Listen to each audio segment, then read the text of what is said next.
उपवास का तुम्हें अभी अर्थ ही नहीं मालूम। उपवास का अर्थ ही होता है उप यानी निकट, यानी एक निकट वास करना। किसके निकट वास करना? आ गई ना बात। उपवास में भी केंद्र में आत्मा है और नीरस में भी केंद्र में आत्मा है। और यदि तुम्हारी आत्मा केंद्र में रहे तो आत्मा ना रस चखती, आत्मा ना गंध सूंघती, आत्मा ना देखती, ना आत्मा ना एक कुछ करती नहीं है, तो फिर क्या? फिर सब कुछ चल जाएगा। यदि तुम उपवास कर रहे हो तो भी कोई दिक्कत नहीं, और तुम यदि नीरस कर रहे हो तो भी कोई दिक्कत नहीं, यदि तुम्हारे लक्ष्य में आत्मा है, लक्ष्य में स्वयं है। और लक्ष्य में जब दूसरा हो जाता है वो नीरस। भगवान ना खाएं तो अच्छा, नहीं खाना तो है, महाराज ने यही तो कंडीशन लगा दी, ना खाएं वाली कंडीशन दे देते तो कोई बात नहीं, महीने में 4 उपवास करना कठिन नहीं है। लेकिन खाने वाली कंडीशन है। देखो भाई, महीने में 4 दिन हो, 10 दिन हो, 2 दिन हो, ये कोई संकल्प महाराज ने तो दिया नहीं। आपने लिया है तो पड़ोसी से प्रोत्साहित होकर लिया है कि महाराज से प्रोत्साहित होकर लिया है? और पड़ोसी से प्रोत्साहित लिया हो तो पड़ोसी को ढूंढो। अब पड़ोसी का प्रेरणा और प्रोत्साहन तो 24 घंटे रहेगा नहीं और 365 दिन रहेगा नहीं, तो बस मुश्किल पड़ जाएगी। और यदि वहाँ पर या तो हमारा आत्मन केंद्र में रहे या आत्मा की साधना में जो लगे रहते हैं वो केंद्र में रहें, तो फिर हमारे लिए नीरस और सरस का भेद ही समाप्त हो जाएगा। केंद्र को छूती नपी तुली रेखाएं वृत्त बनाती। सेंटर यदि है और जो जितनी भी लाइंस हैं यदि वो सीधी लाइन है, स्ट्रेट लाइन है और दोनों तरफ नपी तुली हुई हैं, तब तो व्रत अच्छा बनेगा। व्रत भी अच्छे चलेंगे और वृत्त भी यानी सर्कल भी अच्छा बनेगा। और यदि ये गौण हो गए तो पूरा का पूरा गणित भी बिगड़ जाएगा। बीज गणित और रेखा गणित 2 प्रकार के गणित होते थे ना। बीज गणित को क्या बोलते हैं इंग्लिश में? अलजेब्रा अलग है और ज्योमेट्री अलग है, वो रेखा गणित मानी जाती है ज्योमेट्री। हाँ, और मैथमेटिक्स तो गणित का ही नाम है। हाँ, अलजेब्रा और ज्योमेट्री जो कुछ भी हो। अब देखो, रेखा गणित में ये रेखाओं की बात आती है, रेखा गणित में ही वृत्त की बात आती है। उसकी अलग कॉपी होती थी। पहले देखा ना, एक खाली पेज और एक लिखने वाला पेज, कि किसकी कॉपी मानी जाती थी? रेखा गणित की। अब रेखा गणित तो है, लेकिन हमारी रेखाओं में कितना गणित है ये भी समझना आवश्यक है। महाराज हमारी कौन सी रेखा, किस मत की रेखा ही नहीं महाराज हमारी, तो ये किस मत से बोल रहे हो? हमारे मत से बोल रहे हो कि अपने मत से बोल रहे हो? क्यों? किस मत की रेखा कहीं रहती है? किस मत की? महाराज सुनते तो हैं कि यहाँ पर कुछ माथे पे रहती हैं, कुछ हाथ पर रहती हैं। चाहे वो हाथ पर रहें चाहे माथ पर रहें, वो रेखाएं आपको नहीं बनाती, आप रेखाओं को बनाते हैं।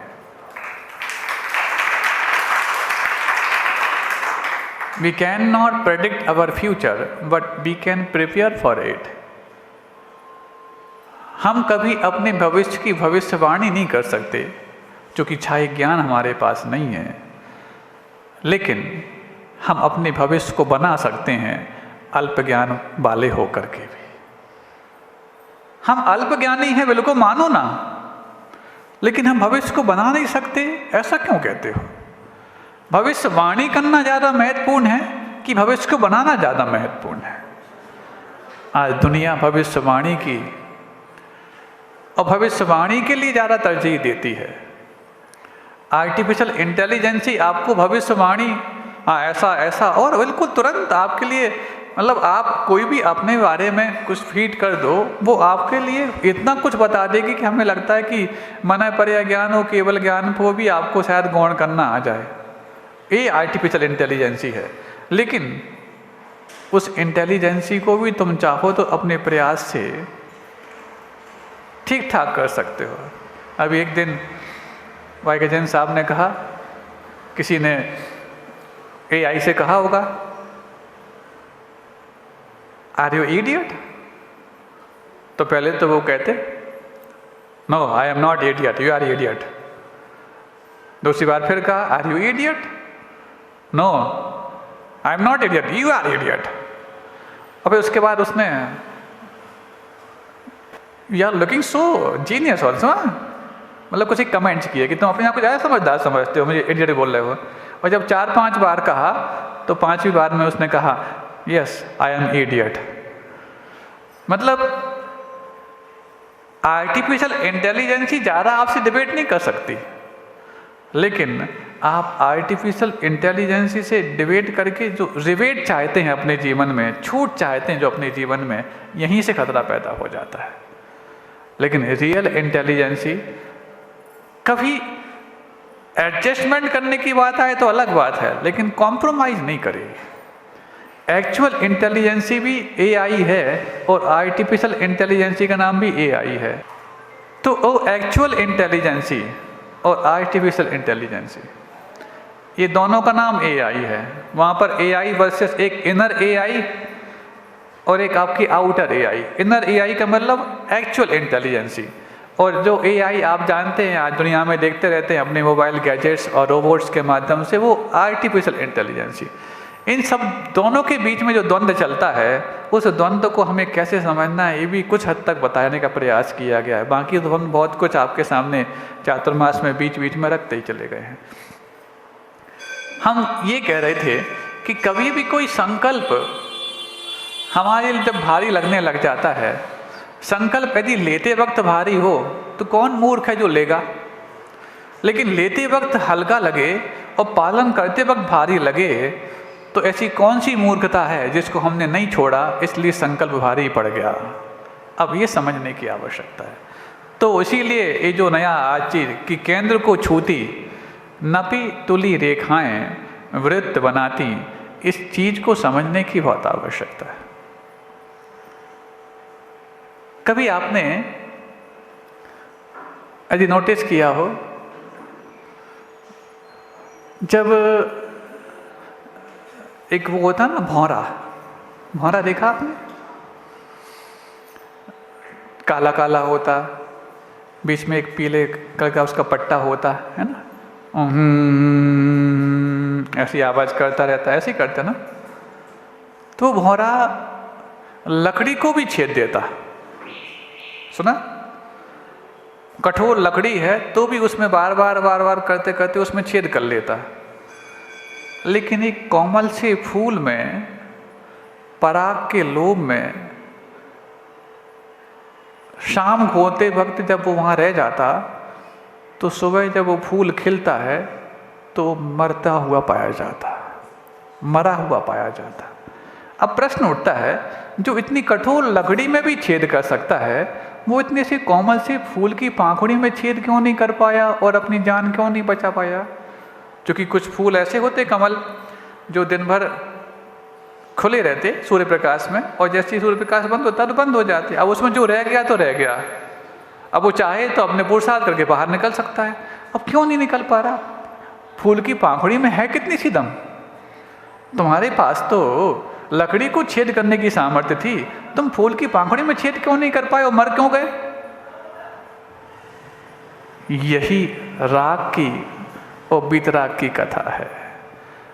जब जीवन में बीतरागता आती है तो लकड़ी के कठोरता में भी छेद करने की तुम सामर्थ्य पा जाते हो, और जब राग के वशीभूत हो जाते हो तो उस फूल की पाखुड़ी से भी बाहर नहीं निकल पाते। बताओ, घर में सब फूल जैसे हैं कि कठोर जैसे? बताएं आप लोग। सब फूल जैसे हैं ना, तो फूल में से आपको निकल पाना कठिन क्यों हो रहा?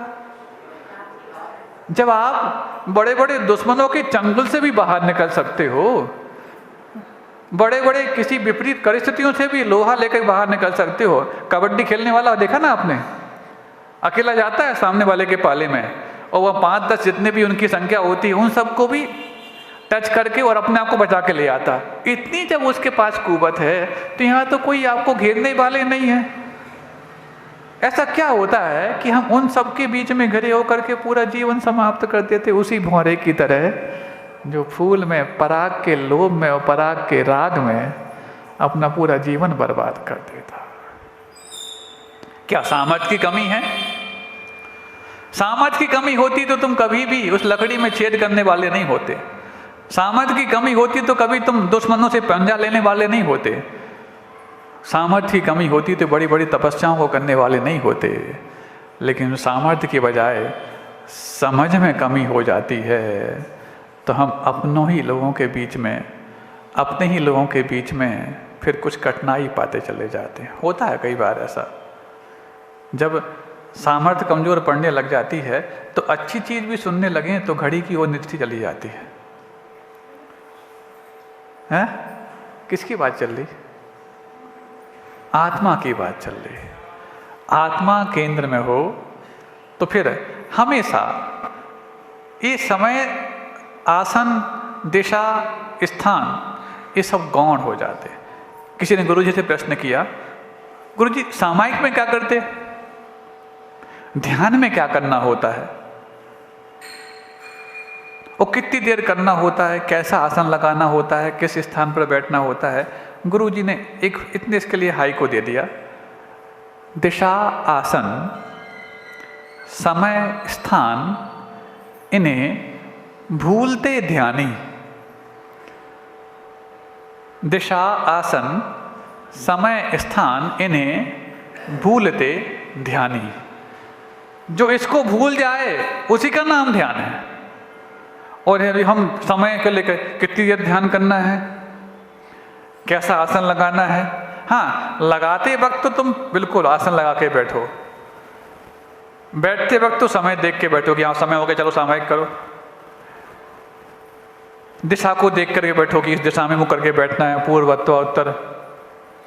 और स्थान भी देख लो, भाई बाद में बीच में आकुलता होना होने लग जाए, मच्छर कीट पतंगे आपको डिस्टर्ब ना करने लग जाएं, ये देख लो। लेकिन जब बैठ गए, अब देख लें घड़ी हुई कि नहीं, अब देख लें कि हम दिशा भी भटक तो नहीं गए।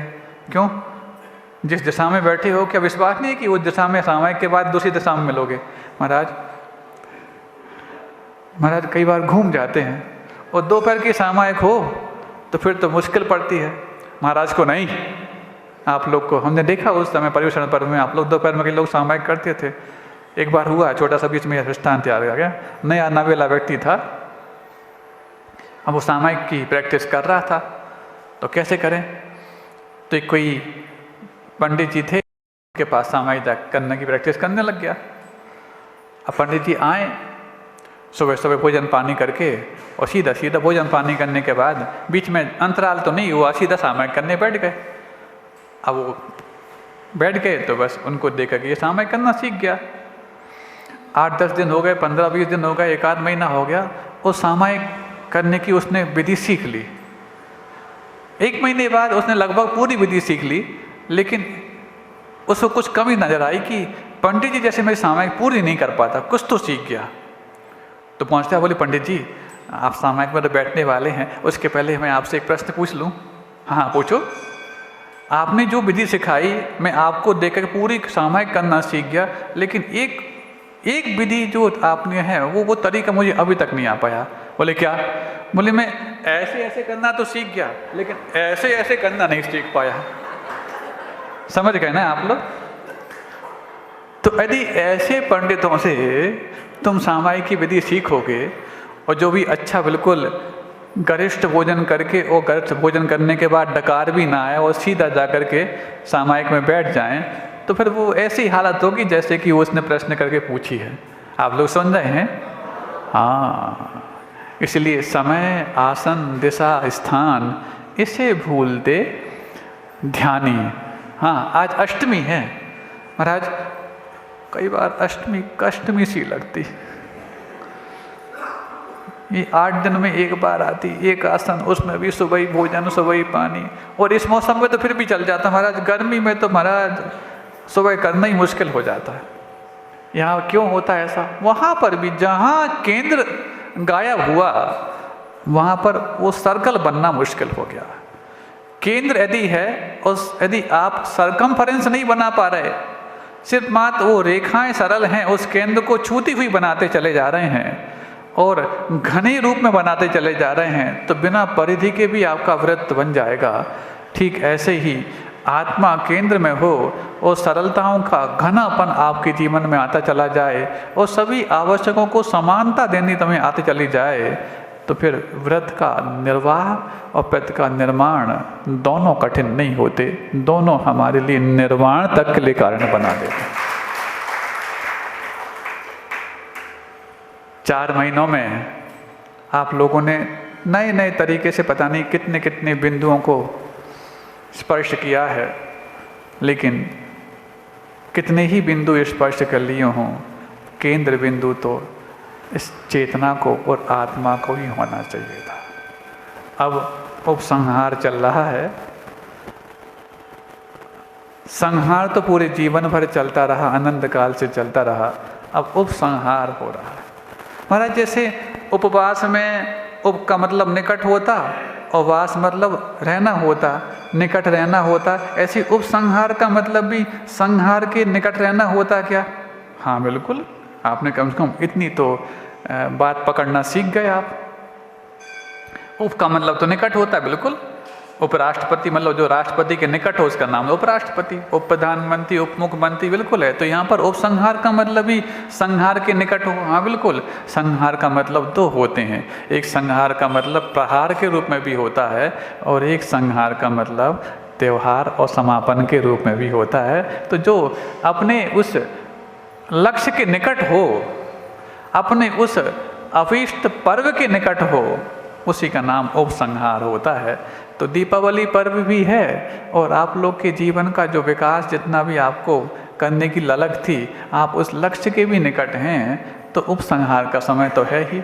इसीलिए कहा कि अब जब चूँकि अभी 2 दिन बालकों ने अथवा जो भी पार्टिसिपेंट थे उन्होंने इस वर्कशॉप में बहुत नए नए अपने तरीके से प्रयोग किए। उनको जब वो चित्रकारी कर रहे थे तो उनको वो टाइम हो गया, टाइम होने के बाद भी वहाँ से हटने की कोशिश नहीं कर रहे। क्यों? जब जीवन में रंग भरने की बात आ जाए तो फिर समय गौण हो जाता है, और जब जीवन बदरंग होने लग जाए तो फिर समय बहुत भारी लगता है। हमारा स्वयं का बनाया हुआ, उन बच्चों को कुछ नहीं कहा गया कि तुम्हें क्या करना है, बस करके दिखाना है। तुम्हारी चिंतन, तुम्हारी कल्पनाएं किस किस आकार को बना सकती हैं, किस आकार में तुम्हारी कल्पनाएं चल रही होती हैं, ये आपका वो चित्रकारी आपके चित्त की वहाँ पर अधिकारी होगी। तो बनाए बच्चों ने, कोई उनको थीम नहीं दी गई, आपको करना है।